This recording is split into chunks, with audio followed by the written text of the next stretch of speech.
morning, everybody. Today is Chai Elul, the 18th day of Elul. As we all know, Chai means life.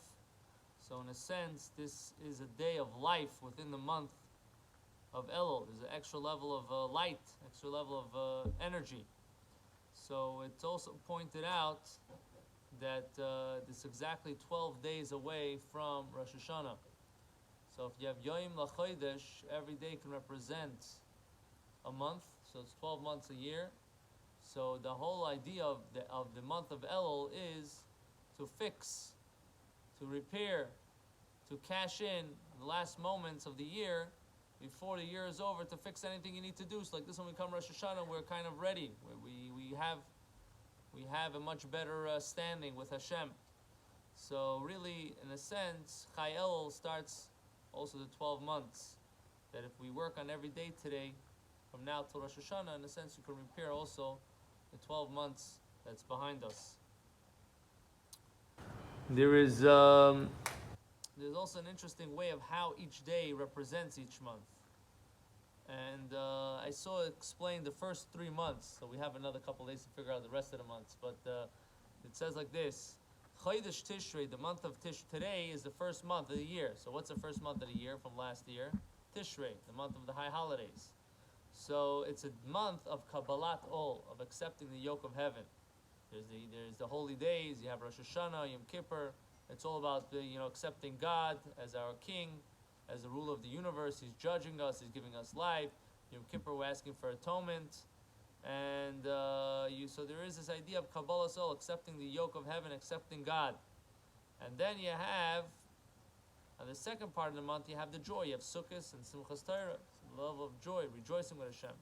So Chai Elul today is important for a person to make a calculation how much we conducted ourselves, how much did we invest in the past year with Kabbalah Sol, accepting the yoke of heaven, accepting God and following His commandments, and also how much should we serve Hashem with joy.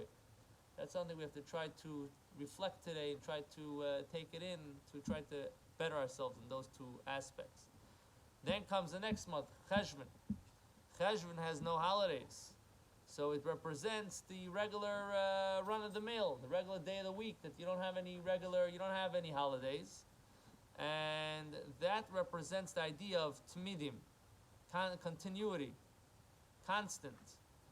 That you have to be continuous with what you're doing. A lot of times we get excited about something and then we forget about it. We don't keep up with it. So there is this idea of thinking to yourself, that's for tomorrow, what are things that I was not so involved with on a continuous basis that I was supposed to be, and how could I right now do what I can to make up for that, and to also do it with enjoyment. Meaning to say, sometimes things you do it all the time, it gets stale. So you have to try to keep it going. So even in the regular days where you don't have the excitement, you have to try to keep it going. Then you have Chodesh Kislev, the month of Kislev, which is the end of the month of Kislev is Chanukah.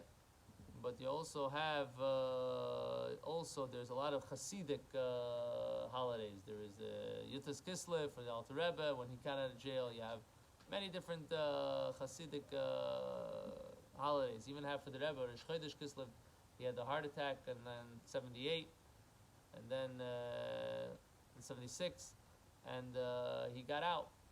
It was for anybody that was born after that. For us, we wouldn't see the Rebbe otherwise. We wouldn't know what a Rebbe is.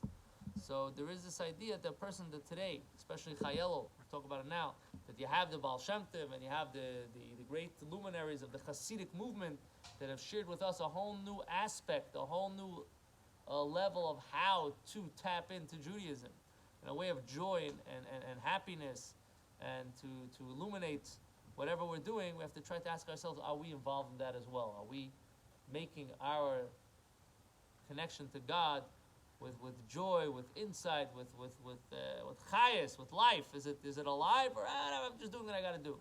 You have to have that type of energy as well. So we know what we have to do for today, for tomorrow, the following day. After that, I have to see if there's mentioned any other places where we can kind of learn out for the rest of the months. But I think the first 3 days, if we do that, we're already on a very good start. So Hashem Shalpa should be inspired. We should have the energy, the life of Chai Elul, of the Baal Shem Tov, of the Alter Rebbe. Today are their birthdays, and we should be inspired to have proper preparations, and we should be blessed with a year of Yeshuas V'Nechamis, blessings, B'Karev Mamish. Amen.